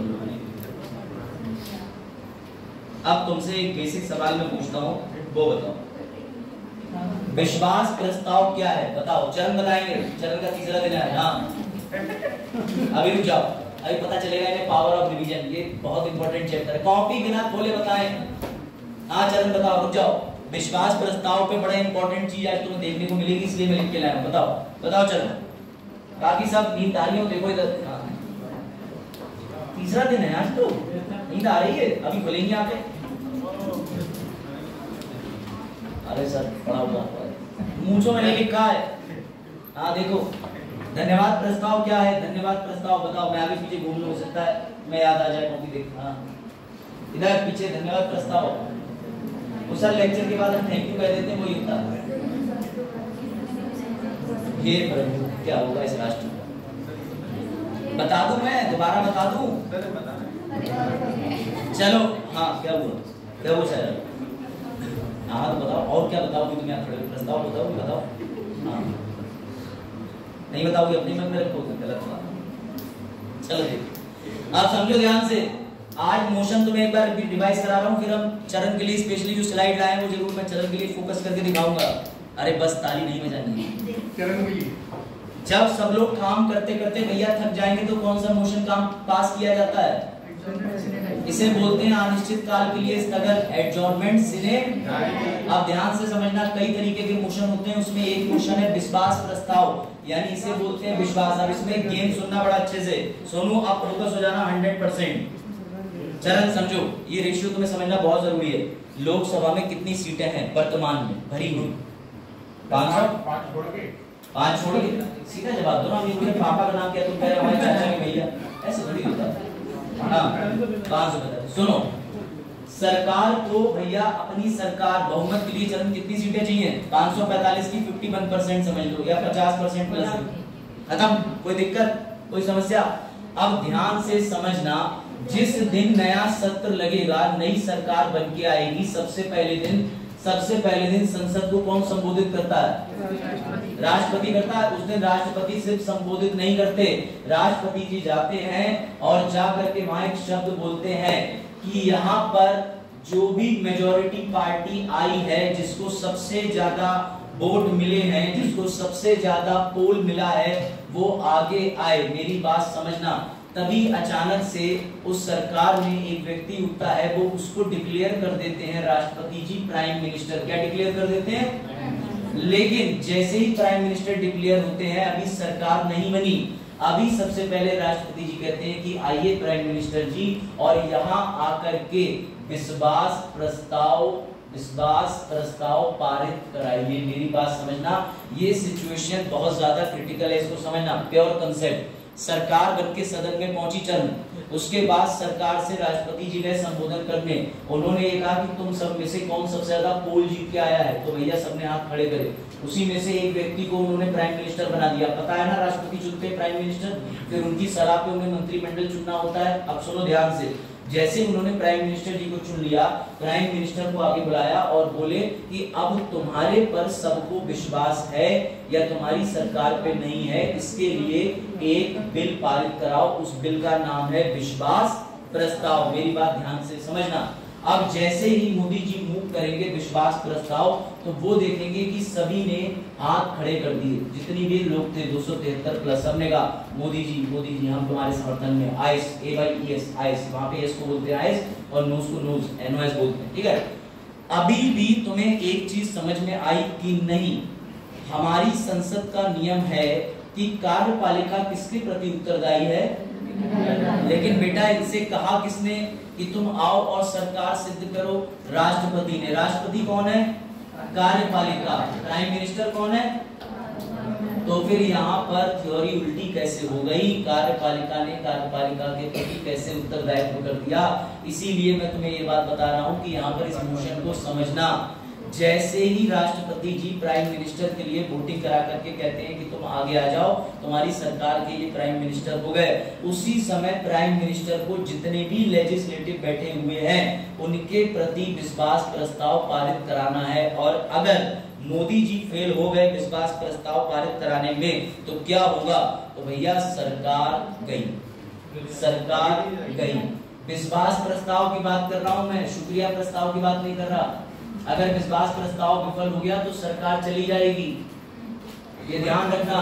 कॉन्फिडेंस मोशन की बात हो रही है, थैंक्स की नहीं, समझे? कॉन्फिडेंस। अगर कॉन्फिडेंस मोशन नहीं आया तो सरकार चली जाएगी। ये देखो, ये इसीलिए कल कह रहे हैं कि सपना कि सर वो दोनों मोशन लोकसभा में पारित करे जाते हैं, तो कॉन्फिडेंस मोशन और नो कॉन्फिडेंस मोशन जो है वो लोकसभा में पारित किया जाता है। फिर से समझो, जब नई सरकार बन के आई तो हमने जितने भी लोग बैठे हुए हैं सबसे कहा वोट करो और ये बताओ तुम्हें इस सरकार पे विश्वास है कि नहीं। तो लोगों ने वोट करा, तो उसके लिए उन्होंने पारित करा कॉन्फिडेंस मोशन, बन गई सरकार अब काम करेगी। लेकिन बीच बीच में हो सकता है सरकार अलग अलग तरीके से नियम लेके आए, जैसे GST, जैसे रेफेल डील, सरकार को जो लगा सरकार करेगी। तो इस तरीके की जब चीजें गवर्नमेंट करती है तो गवर्नमेंट के खिलाफ समय समय पर क्या मूव करते रहना चाहिए, बताओ? No confidence. मेरी बात फिर से समझना, ये है सरकार और विपक्ष, देखो खाली बैठा हुआ है, विपक्ष बड़ा कम है। सरकार 273 प्लस सीटों पे सरकार रूल कर रही है। सरकार के पास लोकसभा में कोई भी बिल पारित करने की पावर है। उसने पारित कर दिया जीएसटी, मंदिर, राफेल एटसेट्रा, समझ गए। अब सरकार जब ये सारी चीजें कर रही है तो सरकार के खिलाफ जो विपक्ष है वो समय समय पे कौन सा मोशन मूव करेगा, अविश्वास प्रस्ताव। और अविश्वास प्रस्ताव अगर पास हो गया तो सरकार का क्या होगा अरुण? सरकार विश्वास प्रस्ताव और अविश्वास प्रस्ताव दोनों पे गिर जाएगी। सवाल ये है कि कॉन्फिडेंस और नो कॉन्फिडेंस मोशन कहां पास किया जाता है, तो सिर्फ लोकसभा में, क्योंकि प्राइम मिनिस्टर कहां के बनते हैं, तो भैया लोकसभा के अंदर जो बहुमत मेजोरिटी बना के बैठी होती है। कोई डाउट? और नियम ही ये कि प्राइम मिनिस्टर के पास सारी एलिजिबिलिटी क्या चीज। चरण इस पे ध्यान देना। इसके बाद आगे एक और मोशन है जो भी नहीं पढ़ा है, याद रखना। अविश्वास प्रस्ताव कहाँ लिखा है? संविधान में कहीं नहीं लिखा। अनुच्छेद 75 से देखो, मैं बता दूंगा सपना दोबारा, देखो सामने। अविश्वास प्रस्ताव संविधान में कहीं नहीं लिखा हुआ है। ये नियमावली 198 के तहत आता है, वही कार्य संचालन एवं प्रक्रिया अधिनियम 1951 के तहत। और इसे पारित करने के लिए कम से कम 50 लोग चाहिए। क्या इसकी कोई समय सीमा होती है? हाँ, इसकी टाइम लिमिट है 10 दिन के भीतर भीतर। कौन से अनुच्छेद से इसका अर्थ निकाला जा सकता है? अनुच्छेद 75 आर्टिकल 75 वो लिखा है। ये चीजें आई नो बड़ी एक्टिव हैं, लेकिन समझनी तो पड़ेगी। देखो, अपोजिशन की तरफ से मोशन आया तो इसमें ट्विस्ट हो जाता है। अभी तक सरकार कोई भी बिल पारित कर रही थी तो अपोजिशन कह रहा था नो। अब ये बिल अपोजिशन ने पारित करा है तो सरकार नो बोलेगी। समझे, यहाँ मामला उल्टा हो गया। यानी अगर मुझे जीएसटी लागू करनी है तो विपक्ष कह रही है नो नो नो, लेकिन यहाँ पे विपक्ष ने ही अविश्वास प्रस्ताव मूव करा है तो हमारी जो गवर्नमेंट इस समय बहुमत में वो कहेगी नो नो नो, हम तुम्हारे प्रति नो कर रहे हैं इस अविश्वास प्रस्ताव। तो ये ट्विस्ट है। सबसे पहली बार अविश्वास प्रस्ताव किसके खिलाफ मूव हुआ? तो नेहरू जी 1963 में। कोई चौंकने की बात नहीं है। सबसे ज्यादा बार किसके पास मूव हुआ? और अब तुम्हारे लिए एंटरटेनमेंट लो करो सुनो। हाँ, बहुत बोर हो रहा है ना, इसके बाद है इंटरेस्टिंग चीज। फटाफट सॉल्व करो चरण, सॉल्व करो। भारतीय संसद के किस सदन में अविश्वास प्रस्ताव पेश किया जाता है? वजह बताओ। अच्छा, कितने लोग लोकसभा? ए वाले हाथ खड़े करो, ए वाले, बस ऐसे पोलिंग लूंगा मैं। ए वाले बहुत कम दिख रहे हैं। बी वाले, बी हाथ नीचे कर लो। ए वालों, बी वालों अगर डबल हाथ खड़े करें 3 हाथ कर दो तुम्हारे यहाँ। बी वाले बताएं बी, दूसरा, तीसरा सी बताओ। सी सी सी वाले कौन कौन आ रहे थे? सलोनी और बजाज, बहुत बढ़िया। बजाज तुम तो भी क्या ही बोले, तुम्हें घर चलो।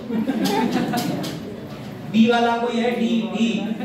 इसका उचित आंसर है बच्चों लोकसभा। जहां सरकार बनती है वहीं गिराओगे। राज्यसभा में सरकार बनी नहीं तो गिराई कहां से? अच्छा सुन लो, मोदी जी राज्यसभा में जाते हैं। मोदी जी राज्यसभा में बैठने लगे, पता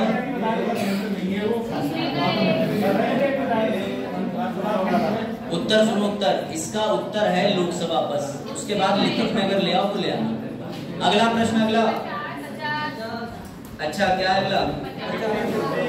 इसका भी ये है। गुड।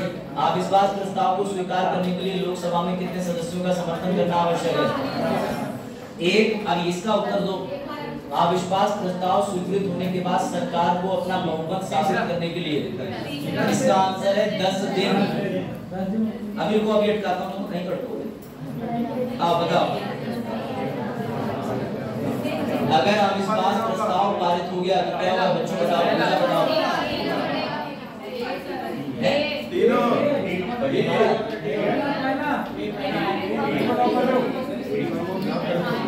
इसका सीधा उत्तर क्या होगा? कौन बताएगा? तुम्हें बताओ, किसे डी लग रहा है? अच्छा, और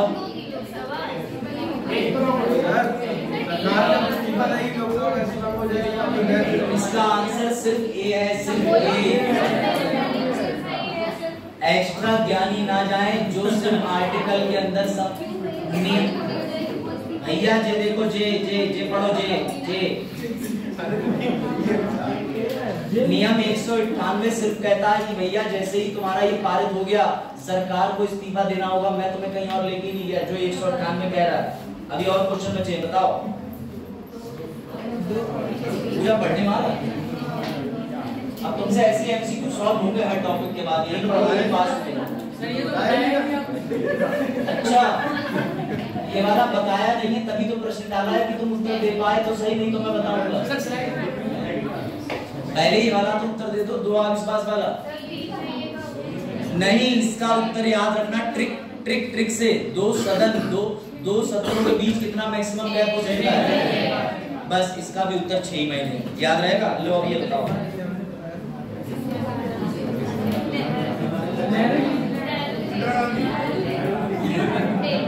इंदिरा जी नेहरू जी नहीं, इंदिरा जी, इसका याद रखना। सब इसमें से तुम्हें 1-2 प्रश्न आए कि नए मिले होंगे, वो फैक्ट है, देखना चाहते हो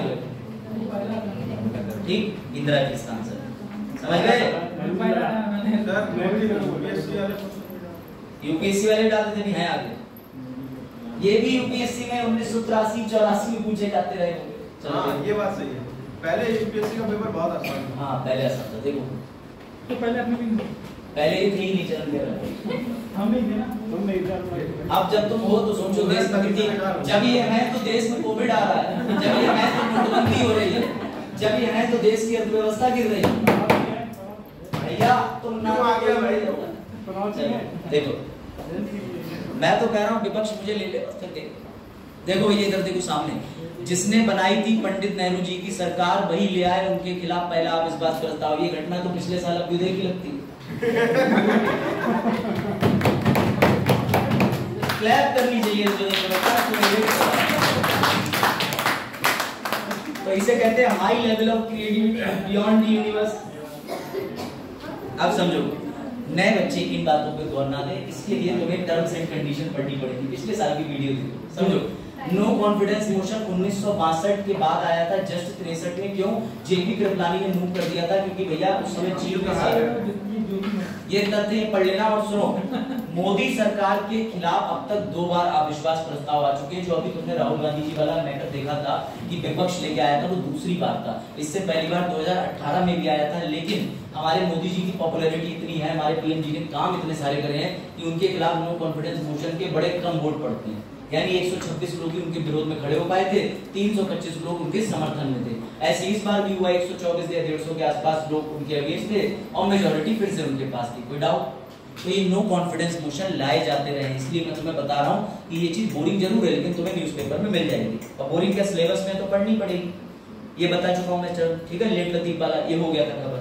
इसे पॉइंट ऑफ ऑर्डर यानी व्यवस्था का प्रश्न कहते हैं। बच्चे क्लास में जल्दी आ जाते हैं उनके लिए, हाँ थोड़ी देर में आते हैं और कतई नहीं आते तो उनके लिए बिल्कुल सही। एक बात याद रखना, ये इंपॉर्टेंट है, क्या इस तरीके के प्रस्ताव पे कोई डिबेट डिस्कशन वोटिंग होती है? नहीं। बहुत से प्रस्ताव ऐसे हैं जिन पे कोई बहस नहीं होती, कोई डिबेट नहीं होती, कोई डिस्कशन नहीं होता। सर हाँ ये स्पीकर पे लागू होता है? नहीं, स्पीकर पे लागू नहीं, स्पीकर पे कुछ भी लागू नहीं। स्पीकर पे छुट्टी लेके आराम से जाए, डिप्यूटी बैठेगा, स्पीकर कह देगा मन नहीं है आज बिटिया का पेपर है, ओम बिरला जी की बेटी है ना यूपीएससी निकाल दी है, चलो स्टोरी बोलो।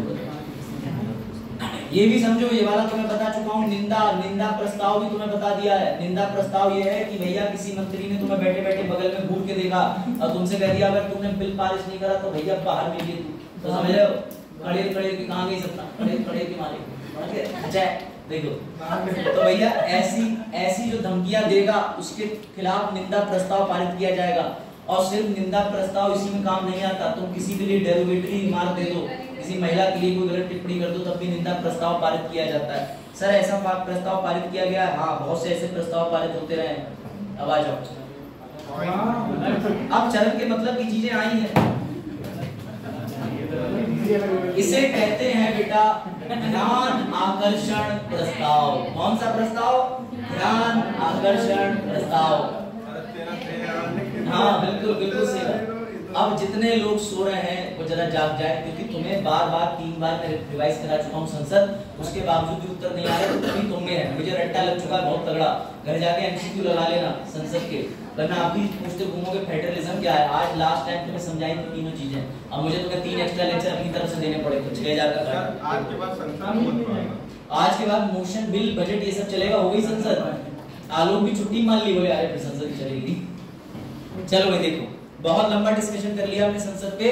अब आ जाओ ध्यान आकर्षण मोशन। ये जो प्रस्ताव है इसलिए पारित किया जाता है, जैसे मान के चलो प्रश्नकाल का समय बीत गया 11 से 12 बजे, अब अचानक ही पता चल रहा है कि भैया चीन ने बॉर्डर पे तनाव दे दिया। तो हमने आज पूरे दिन के अंदर ये निर्णय नहीं लिया था कि हम डिस्कशन चीन पे करेंगे, लेकिन इतना जरूरी वो मुद्दा है कि उस पे सबका ध्यान आकर्षित होना चाहिए।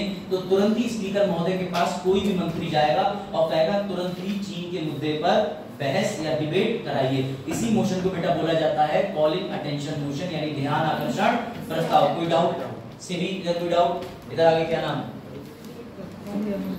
सोलांस, लांची नाम, बड़ा इसका अर्थ क्या होता है?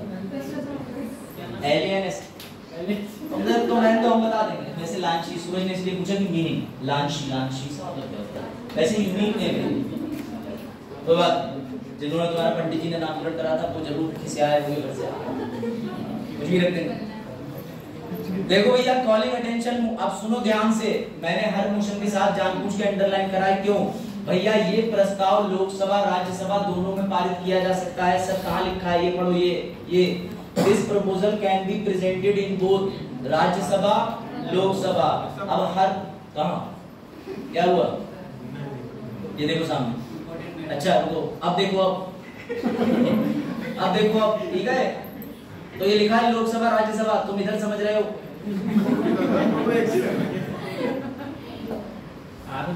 आदत पड़ गई, कोई बात नहीं। अब ध्यान से सुनना, ये प्रश्न आ चुका है कि हमने ये कॉलिंग अटेंशन प्रस्ताव कौन से देश से लिया है? भारत से ही, यानी भारत ने खुद ही बनाया, किसी से नहीं लिया। ये इंडिया जनरेटेड है, मेड इन इंडिया कंसेप्ट। अब आ जाओ इस पे। अब सर आपने 3 तरीके के मोशन जो हमें बताए थे, कुछ कुछ सुनने में एक जैसे लग रहे हैं, जैसे अल्प सूचना। तो याद रखना, अल्प सूचना, ध्यान आकर्षित करने वाला प्रस्ताव या फिर स्थगन, इन तीनों का काम ही यही होता है कि जब पब्लिक इंपॉर्टेंस हो तभी ये डिस्कस करे जाते हैं। रूल 267 कहता है। तो अगर प्रीलिम्स के क्वेश्चन में तीनों डाल दिए जाए और लिख दिया जाए कि लोक इमरजेंसी, यानी कि भैया पब्लिक इंपॉर्टेंस, यानी लोक हित में या देश में कोई एजेंसी है, तो ये तीनों एक ही बराबर श्रेणी में आते हैं। कोई डाउट? इसलिए ट्रिक है याद रखना कि इनको तीनों को देख करके एमसीक्यू बन जाएगा यूपीएससी का। मैंने बताया कि अल्प सूचना यानी कि शॉर्ट नोटिस क्वेश्चन, जिसमें 10 दिन की अवधि मिल रही थी, जो गुलाबी पेपर पे दिए जाते थे, तारांकित अतारांकित के बाद तीसरे वाले। दूसरा वाला मैंने तुम्हें अभी बताया ध्यान आकर्षण करने वाला प्रस्ताव यानी कॉलिंग अटेंशन मोशन। तीसरा एक और था एडजॉर्नमेंट, याद आ रहा है? सिने डाए। तो जब ये इस तरीके के मोशन पारित करे जाते हैं तो ये 2 प्रकार से करे जाते हैं। एक तो ये पब्लिक इंपॉर्टेंस के होते हैं या अर्जेंट होते हैं। तो इन तीनों का एक ही काम है, कंफ्यूज मत होना। यूपीएससी प्रीलिम्स क्वेश्चन बना देगा, लाइन लिखेगा पब्लिक इंपॉर्टेंस अर्जेंसी। समझ गए? खाना खा के सब आ रहे हैं इसको, मास्टर भूखा आ रहा है। अब देखो भैया ध्यान से, इसमें 3 भी है। क्लोजर मोशन, चरण ध्यान देना। अब नए मोशन आ गए, फिर तुम कहोगे सर संसद चल रही। बेटा क्लोजर मोशन का मतलब ये होता है कि किसी बिल पे डिबेट चले ही पड़ी है, संसद की क्लास 3 दिन से चले ही पड़ी, खत्म ही नहीं हो रही है। एक दिन चरण उठे, चरण ने कहा सर अब मीम देखना, मीम ये चरण है।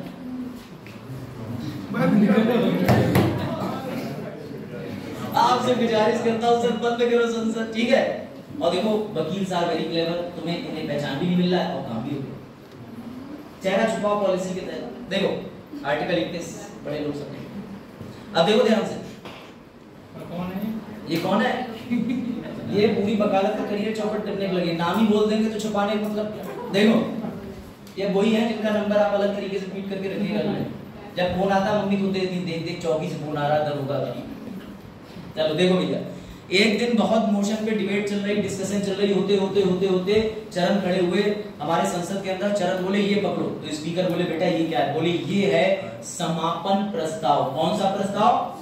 क्लोजर। तो उन्होंने कहा बेटा ये क्या है? तो चरण ने बताया कि जब संसद में कोई भी उद्देश्य बहस को शीघ्रता से समाप्त करना है, यानी अब वो मुद्दा बहस योग्य बना ही नहीं है, बस मतलब बरेली पूरनपुर जहाँ के बच्चे हैं वो सबको रट चुका है। जो बच्चे बीसलपुर से ट्रेन लेट से आ रहे हैं उनके सामने भी डिस्कस हो चुका है। अब सर बिल्कुल भी मत किसी के लिए रिपीट करना।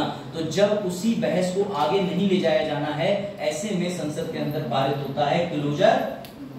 कोई डाउट? इसे कहते हैं समापन प्रस्ताव। अब तुम्हें आने वाला है आनंद, क्योंकि समापन जो प्रस्ताव है बच्चों, उसकी खुद की 4 कैटेगरी होती हैं। ये उसकी खुद की 4 कैटेगरी होती हैं। ये उसमें सबसे पहला होता है साधारण, दूसरा होता है डिब्बे में डिब्बा, डिब्बे में केक। तुम्हारा दोस्त, हाँ चल क्या हुआ, जरा पता नहीं इमोशनल हो गया। तुम्हारा दोस्त घटियाओं में, चल देखो कंगारू क्लोजर, मजाक देखो, गिलोटीन, गिलोटीन, ठीक है।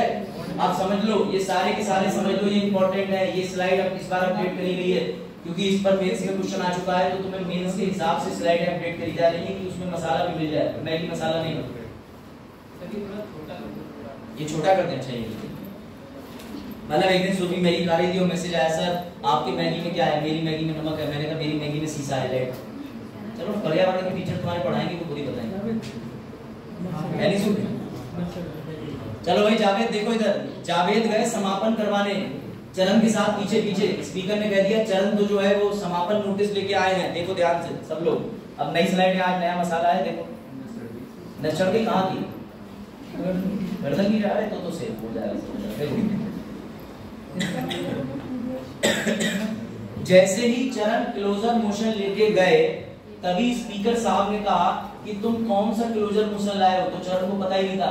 चरण ने देखा जावेद की तरफ, जावेद बोले आजा तुझे मैं बताता हूँ कि कितने प्रकार के क्लोजर समापन मोशन होते हैं। तब जावेद ने इनका परिचय कराया, सिंपल साधारण, क्लोजर बाय कंपार्टमेंट यानी कि डिब्बों द्वारा समापन।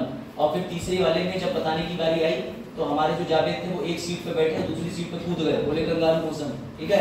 उसके बाद आखिरी वाला बाजार मोशन, बुलेटिन, क्योंकि बुलेटिन ऐसा है सीधे वोट दे देते हैं, ना डिबेट ना डिस्कशन। बोले क्लास बंद होनी चाहिए, आज ही होगी, अभी होगी।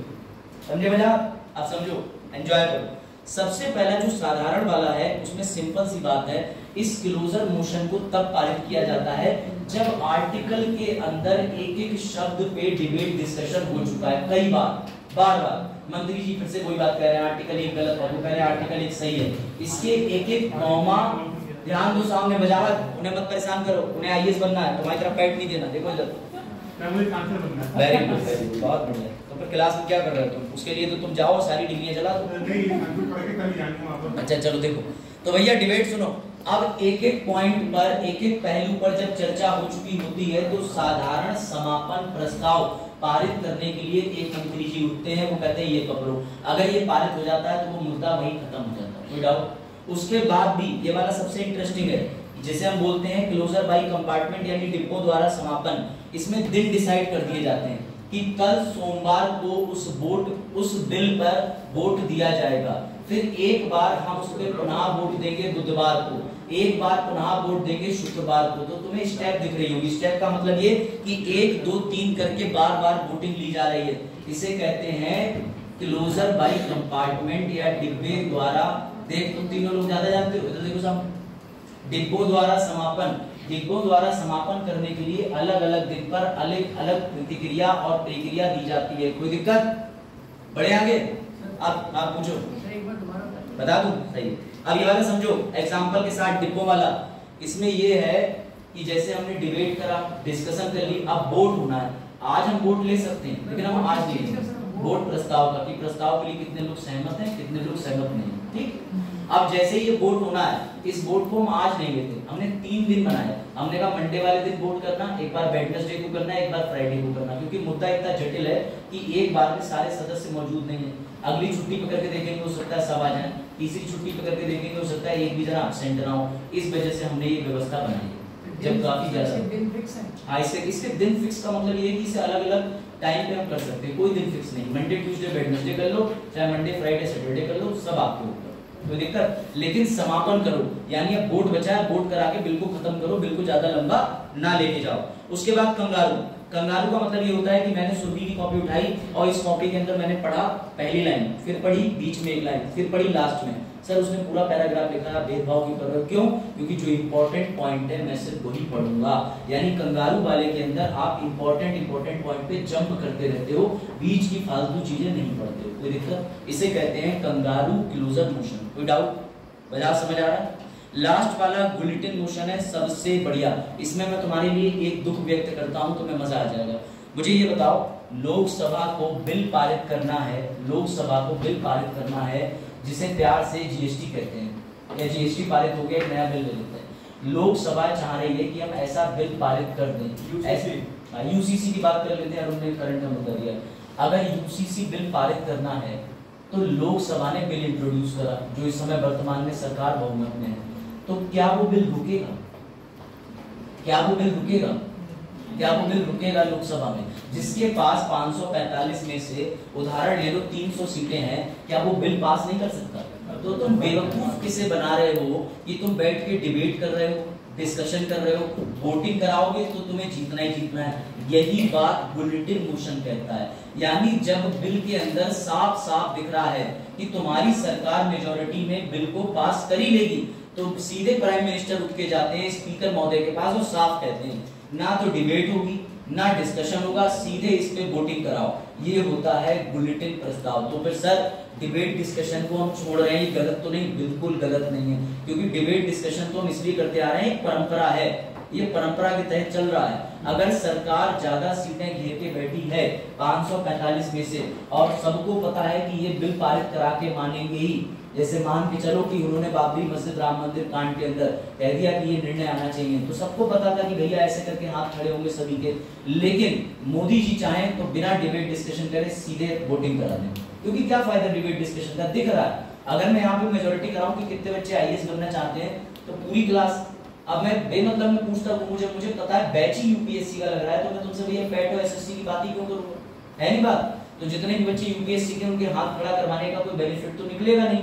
मैं डायरेक्टली वोट करा दूंगा कि कितने बच्चे कल से यूपीएससी का कौन सा टॉपिक पढ़ना चाहते हैं, वोट कर दो। समझ में आई बात? इसे बुलेटिन कहते हैं। और हिंदी में गिलोटिन लिखा है, लेकिन इंग्लिश में बुलेटिन पढ़ने में आता है, लेकिन गिलेट क्या लिखा है? गिलोटिन। गिलोटिन ही बोलना, गिलोटिन। कोई डाउट? यानी गिलोटिन का मतलब सीधा vote, no debate no discussion. ये रहे चारों की परिभाषा, जो ऊपर लिखवाई है वही लिखे हैं, जो है अंग्रेजी और हिंदी दोनों भाषाओं में। बढ़े आगे? लो भाई प्रश्न सॉल्व करो इसी पे और फिर खत्म करते हैं। कल वैसे हम लोग अब जब मंडे को मिलेंगे तो चिंता मत करो, बिल उसी दिन हो जाएगा, बजट भी उसी दिन हो जाएगा। ठीक है चरण? बिल, बजट, फिर राष्ट्रपति, फिर राज्यसभा के एक ही दिन में तथ्य और लोकसभा के फिर आगे मूव करेंगे। मतलब अब 2 क्लासेस में तुम्हारा संसद वो सब निपट जाएगा जो स्टैटिक पार्ट अब तक हो जा रहा है। बताओ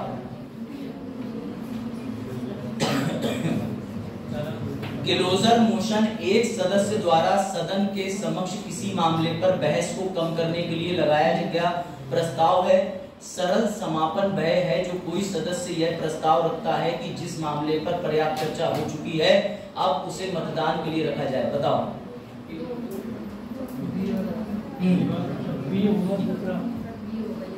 क्या होगा इसका? क्या होगा? पक्की बात तुम्हारे हिसाब से?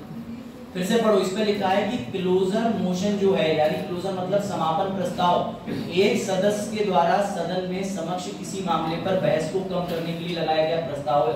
बिल्कुल ठीक है भैया, बहसबाजी बंद करो, लगा दिया। सरल समापन यानी कि जो सिंपल बताया था उसकी परिभाषा फिर देख लो, ये लिखी हुई है, एक बार फिर आंसर करना है। ये पढ़ो, सरल समापन में तो वोट पढ़ो, साधारण है सरल एक ही बात है। यदि मामले पर पर्याप्त चर्चा हो चुकी है तो सदस्य साधारण समापन प्रस्ताव ला सकता है। अब एक बार क्वेश्चन की भाषा पढ़ो। अरुण ने बात पकड़ी। वोट लिखा है कहीं पीछे परिभाषा में? नहीं। फिर से पढ़ो, मेरी बात फिर से समझना, ये लास्ट चीज है। सेकंड पॉइंट ये कह रहा है सरल समापन वह है जो कोई सदस्य ला सकता है कि किसी मामले पे पर्याप्त चर्चा हो चुकी है। ये जो कॉमा लगाया ना बेटा, ये यूपीएससी ने कॉमा ऐसे ही लगाया है, ये यूपीएससी ने कॉमा परिभाषा को पढ़ के लगाया है। परिभाषा क्या कह रही है? पर्याप्त चर्चा हो चुकी, कहीं वोट लिखा है इसमें? और यूपीएससी ने बेटा इसीलिए इस क्वेश्चन पे जो है वो कॉमा लगाया, ताकि अगर तुमने इसकी परिभाषा पढ़ी हो तो तुम कॉमा के बाद आगे ना घुमा दिया यूपीएससी ने। अब जो बच्चे इसको नहीं समझ पाए वो समझो इसका आंसर है केवल एक। यूपीएससी यही करता है, वो तुम्हें हिंट देने के लिए परिभाषा के आगे कॉमा लगा देगा, नहीं कुछ कर देगा। तुम्हें क्या लगेगा? मतदान के लिए तो हमने पढ़ा था, अगर कंगारू की बात होती तो तुम मतदान के लिए कह देते कि कंगारू प्रस्ताव रखा गया, या फिर डिब्बे के द्वारा रखा गया तो भी तुम कह देते मतदान ठीक है। लेकिन सिर्फ साधारण वाले में मतदान की बात तो हुई नहीं। कोई डाउट? आप समझे क्वेश्चन कैसे बनते हैं? इसीलिए मैंने स्लाइड के अंदर सारे क्वेश्चन यही सॉल्व कराने का निर्णय लिया है, ताकि रिवीजन यूपीएससी सब यही होता है। सही है? इससे तुम्हें ही मजा आता होगा, कॉन्फिडेंस बढ़ता होगा। नहीं तो खराब होता होगा। लो ये और सॉल्व करो, जूम कर दीजिए, जूम कर दे, धीरे धीरे आगे बढ़ाते हैं लोग। कंगारू क्लोजर एक प्रकार का क्लोजर प्रस्ताव है जिसे पारित किया जाता है, केवल बिल के महत्वपूर्ण खंडों पर चर्चा की जाती है और मतदान किया जाता है, शेष खंड पारित माने जाते हैं। अगला पढ़ो, बिल्कुल सही। गिलोटिन क्लोजर किसी विशेष बिल पर चर्चा के लिए आवंटित समय है या संकल्प समाप्त हो गया है। सभी अविवादित खंडों को गिलोटिन पर चर्चा साथ मतदान के लिए रखा जाता है। बताओ उत्तर। रुक जाओ, केवल ए वाले कितने हैं? केवल ए वाले हाथ खड़ा करो। हाथ ऐसे नहीं, तुम्हारे मुंह पे ऐसे थप्पड़ मार लो यहाँ तक हिला रहे हो, ऐसे ये होता है हाथ। वो बात अलग की है कि अगर तुम गर्मी के शिकार हो तो कॉफी रख लो ऐसे करके, पर हाथ खड़ा कर लो। हाँ भैया, पूरा हाथ पूरा ऐसे, चरण के तो 2 पैर भी उठाए हवा में। हाँ सही, गुड।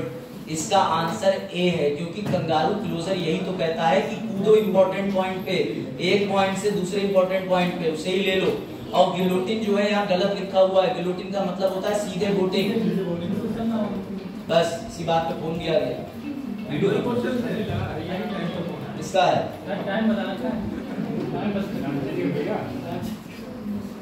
हाँ प्रदीप।